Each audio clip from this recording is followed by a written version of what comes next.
Welcome to Chicago Style Parenting, where we delve into parenting life in Chicago and uncover the resources, information, and support that Chicago families need. I'm Amy Johnson, the Executive Director of Neighborhood Parents Network. Today, we'll be talking about sleep in children with developmental differences. Our guest today is Laura Van Zant, a pediatric occupational therapist with advanced certifications in sensory integration in DIR floor time, as well as a certified pediatric sleep consultant. With years of experience supporting children with developmental differences, Laura brings a unique whole child perspective to pediatric sleep. Welcome, Laura. Hi, Amy. Thanks for having me this morning. We're so glad that you're here. So, Laura, why do so many children with developmental differences struggle with sleep?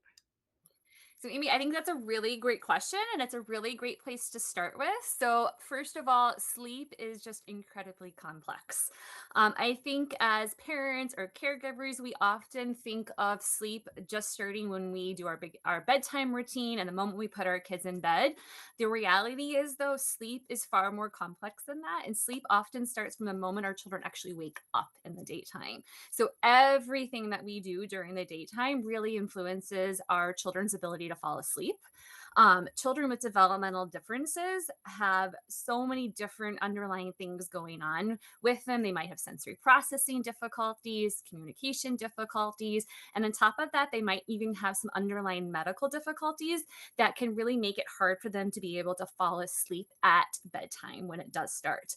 Sensory processing difficulty might make it really hard for them to be able to fall asleep at the beginning. We have children that might be more sensitive to input with things throughout the day or things that are occurring in the bedtime routine. We also have kids that might be looking for more movement during the daytime. And when it comes to bedtime, when it's they need to be still and quiet and calm, it can be really hard for their bodies to be able to lay down and turn off their brains or just be able to have their bodies be relaxed and still so that they can be able to fall asleep. We also have children that need a lot of pressure during bedtime too. So all of those things can make going to sleep just really more challenging. And when you factor in communication challenges on top of that, they can't often tell us, what they might be experiencing in their body or telling us something doesn't feel comfortable in their body, right? If they have medical complications like constipation or acid reflux or breathing, they don't maybe have the language to say, it hurts right here, mom, right? They might just be outwardly restless in bed or they might be complaining about something, right? But they don't have that language or that sensory terms we might call it interoception awareness, right? To tell you, they just know it hurts, right? But they can't really tell us what doesn't feel good in their body.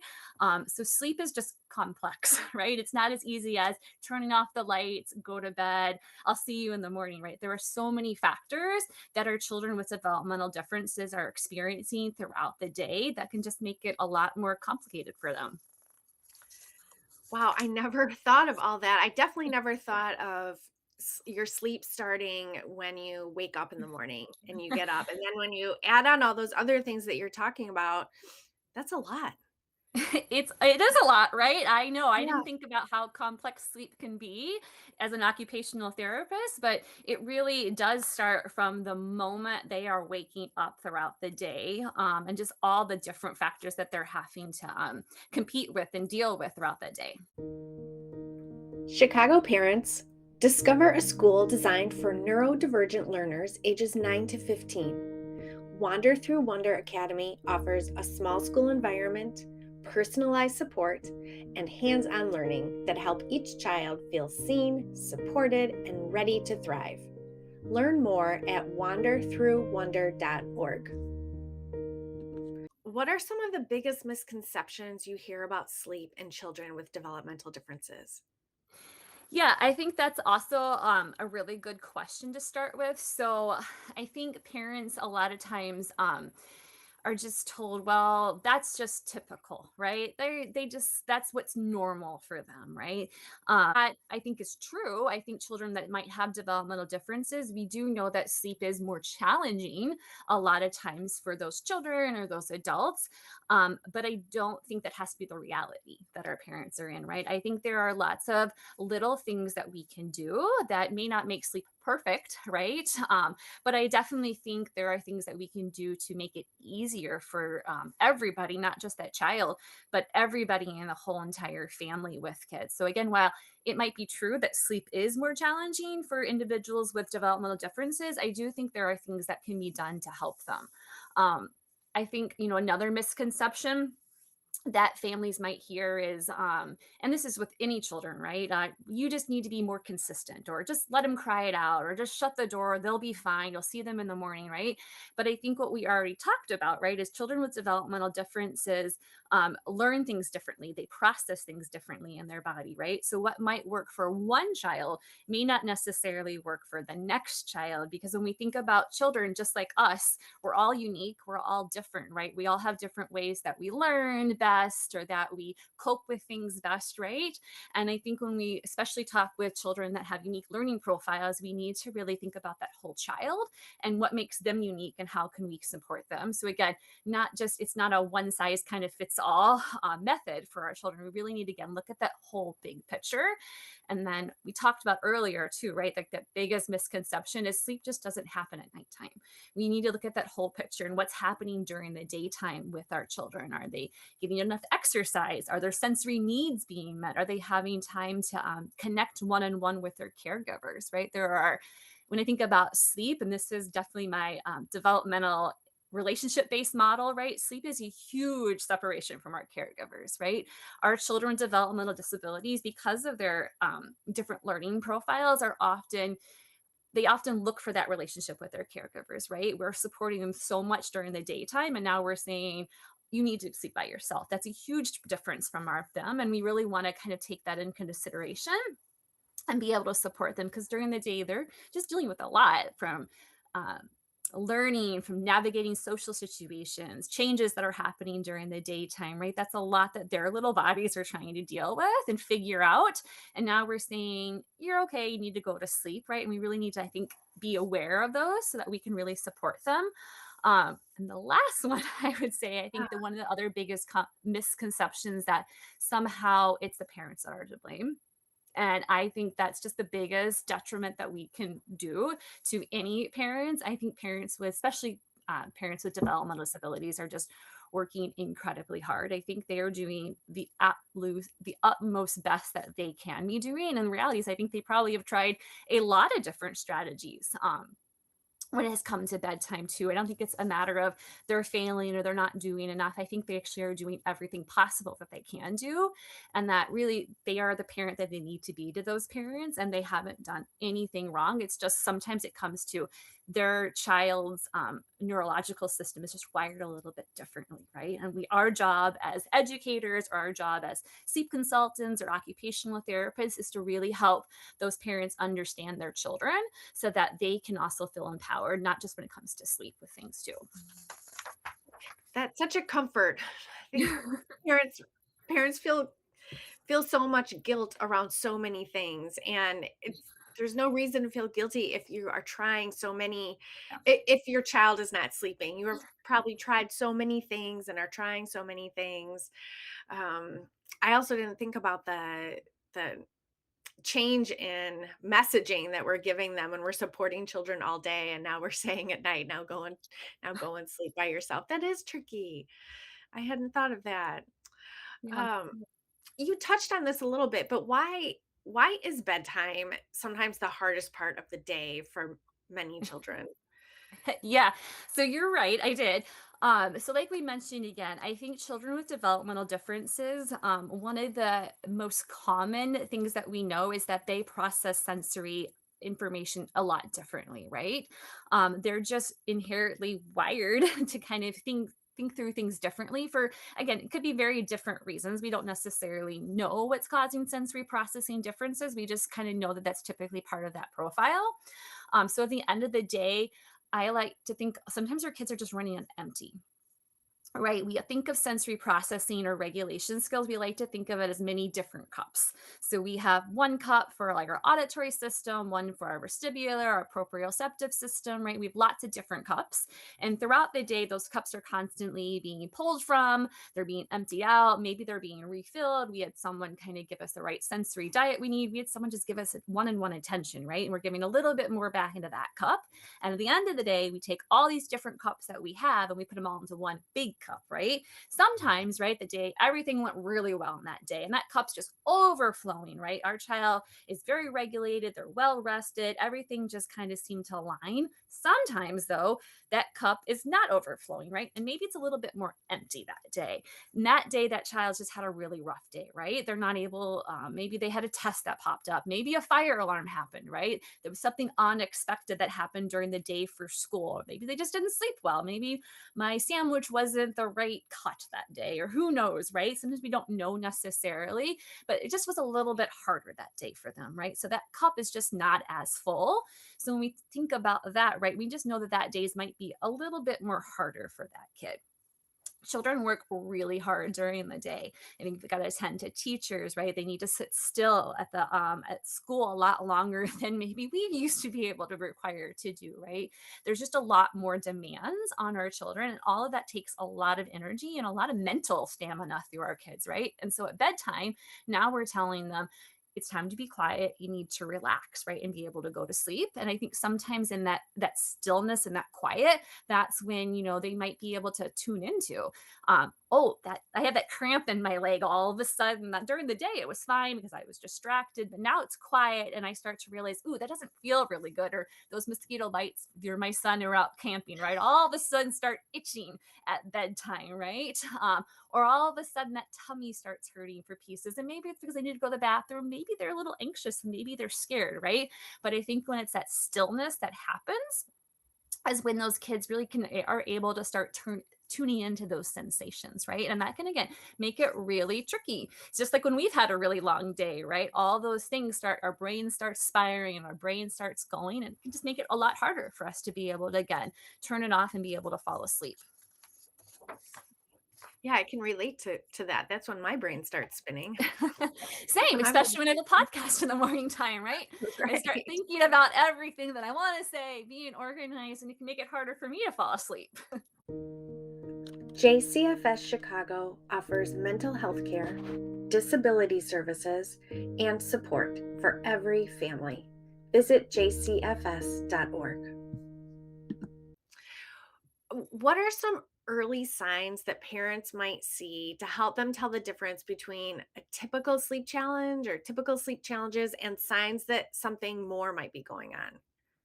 Yeah, so I think, sleep is a journey through everything. There's going to be phases where our kids are sick and they're maybe not going to sleep as well, or maybe they're going to need more comfort, and that's totally okay. That's totally normal. And I expect you, I want you to go out there and comfort your kid, right?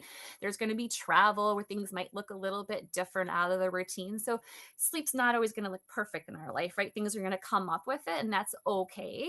I think those red flags, though, we want to look for is when is sleep how long is it happening, right? When it's been persistent and prolonged challenges, those are more times when I really encourage parents to start asking, maybe there's more going on, start asking their pediatrician, is this normal or is this typical? What can I do about that? Especially if you're having, bedtime routine is taking, hours to be able to come to think, to be able to fall asleep. Maybe they're in their room by themselves, but they just can't fall asleep. Or maybe they're constantly asking for one more drink, one more tuck in, one more kiss, mom. Your bed sheets don't feel really well. Maybe they're waking up a lot during the nighttime that we would expect, or they're waking up really early at the same time, right? All of those things are typical red flags. I might start again questioning what's going on here. Is there something more I can be doing? And then, as we kind of talked about beginning or earlier, children with developmental differences, typically have different, sometimes underlying medical conditions. So there are definitely some red flags that I would really encourage parents not to wait and to reach out to their pediatrician for. Some of those typically are snoring. That's typically not normal for our kids. So that might be a sign that their adenoids might be swollen, or maybe they're having some nasal drip going on for pieces. So that's something that I would really encourage families to reach out for. If they're having gasping during their breathing, open mouth breathing, those are again some pretty more common underlying signs that I would encourage parents to reach out for if they are really restless during the nighttime. Sometimes it's normal during the early morning hours, but if they're really restless during the night, that could indicate there might be some underlying iron deficiencies going on with our kids. So it's something you might want to watch out for. If you're my son, he gets really hot during the nighttime too, right?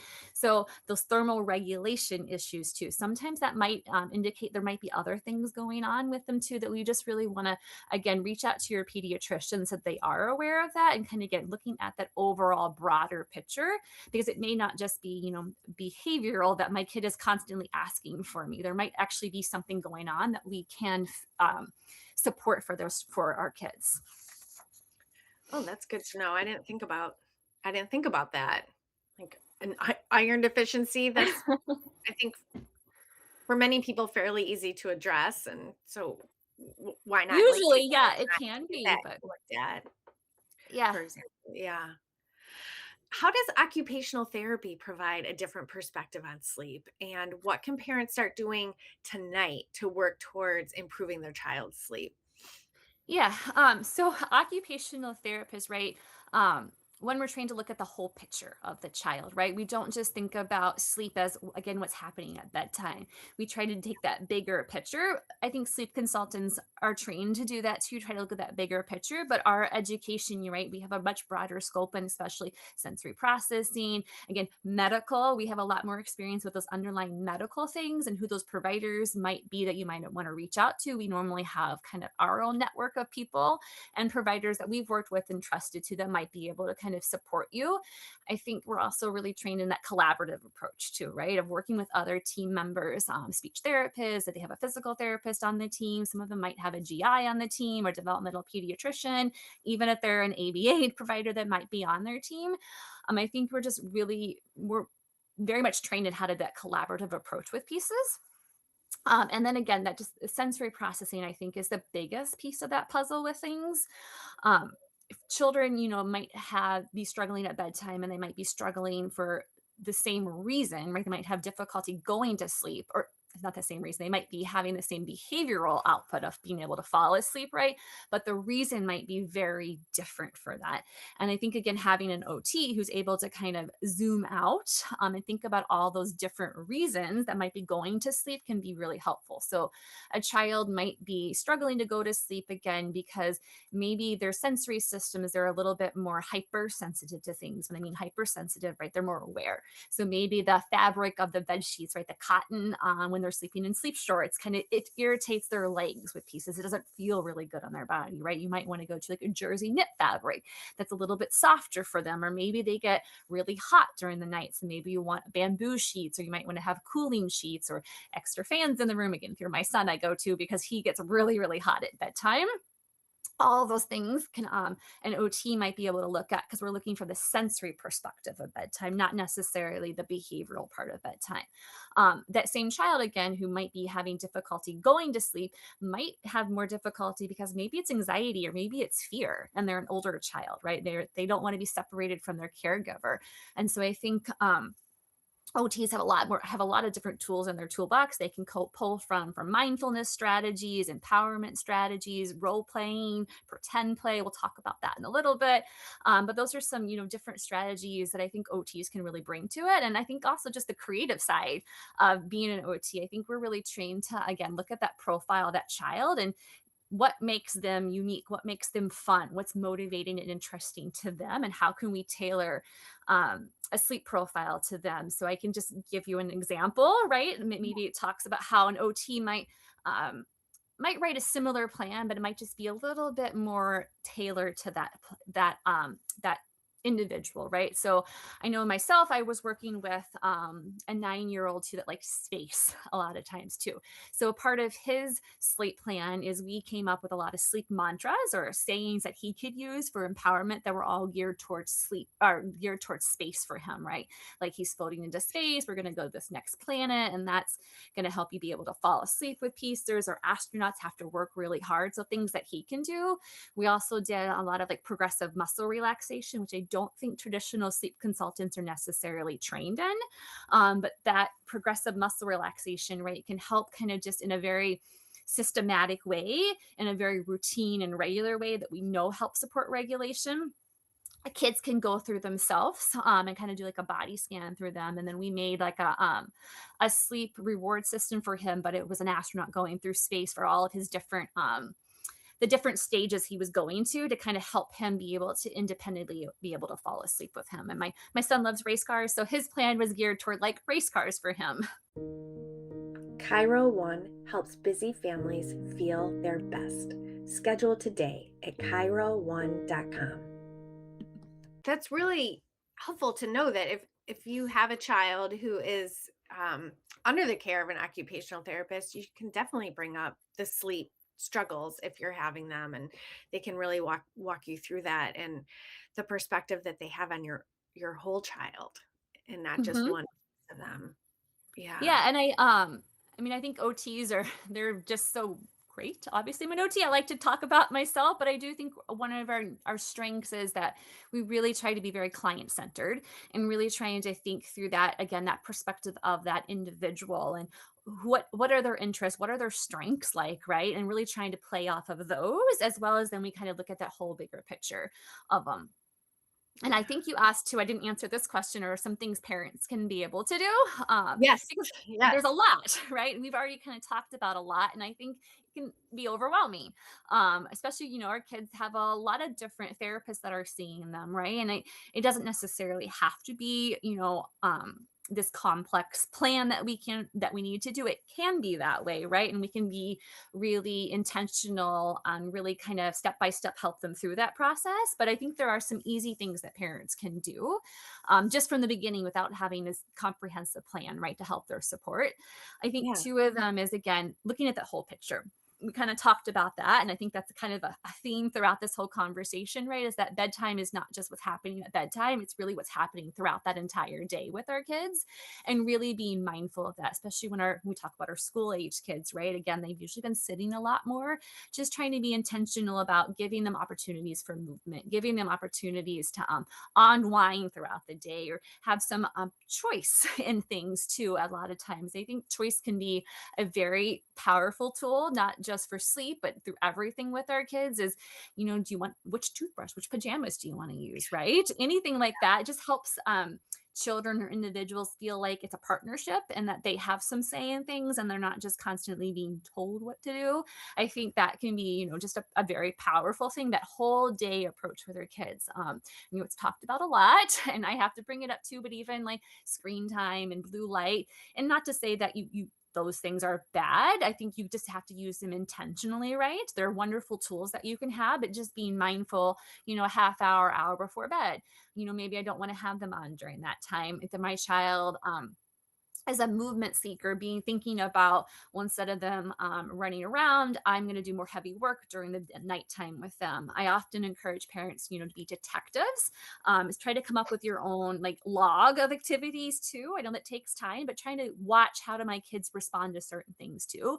So you have your own kind of toolbox that you can pull from to kind of think through what I might want to do with my child during that time frame. Along that line, I think we talked a little bit about just consistency and predictability. Kids learn a lot through predictability and patterns. I think our brain is naturally wants to find patterns throughout life that are very regulating for us. And so when we kind of do very similar things throughout the day, it allows our brain to not stress or worry about what's going to happen, right? I can predict what the next steps are going to be. And I think that can, just easily help our kids be able to anticipate and be able to calm down because they know what's next in the plan. Yeah. And then the last one I would talk about, it's a bonus tip, right? Besides those two tips, I think this is a very underutilized tool is role playing. Kids, they're one of the occupations we talk about is play, right? Play is how kids learn. It is the strongest, I think, activity you can do for any child is using play for them. So I think when you're talking about young kids, right, you can do a lot of pretend play with them. Maybe they're the parent and they're going to tuck in their lovey or their stuffed animal, right? And then as a parent, you could give that stuffy or stuffed animal a voice, right? You might rehearse what's happening. Oh, I'm thirsty, mommy. I need to go to the bathroom. How are they going to respond? Or my leg hurts, mom. What am I going to do? Right? And the child can be the one coaching through them and helping them kind of problem solve, right? We know that for older kids, right, I can talk a lot about just executive function skills, right? If you can teach someone else a skill, you know that skill, right? I also think like when you are rehearsing this stuff or role playing this ahead of time, right? Again, we're going to that predictability, that consistency. We're letting that our brains and our bodies anticipates what's going to happen, so it's not stressful for our kids, and they're having lots of positive experiences ahead of that more difficult time with them. I love that suggestion. That is, I mean, I think most of us, when our kids are little, we're playing with them at some point during the day anyway, and just Mhm. incorporate a bedtime routine into your pretend play seems very actionable that we can Yeah. we can do right now, basically. I Yeah. hope so. That is my one goal. I do think, it's again, parents work incredibly hard throughout the day. And so I think if we can be intentional or mindful, right? That's the goal, is not trying to need to find more time, right? Because you're already Right. busy. So how can we just modify some of the things you're already doing or tweak some of the things you're already doing so they can be, more powerful or again more purposeful necessarily for our families. Yeah. Yeah. I love that. Um, Speaking of parents, we often carry an enormous mental load around sleep. What other advice do you have for parents as they manage this load? Yeah.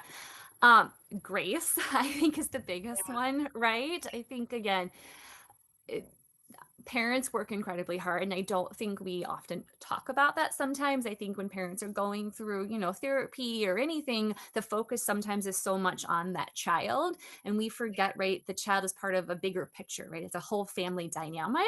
And parents are tired too. They're exhausted too from pieces too. So giving themselves grace, and I think also knowing that, right, it's you're not doing anything wrong. This is not something you've caused. It's okay to ask for help, right? This doesn't have to be your reality, right? It may not look perfect. Your sleep may not look like your next door neighbors or may not look like your son's best friend, right?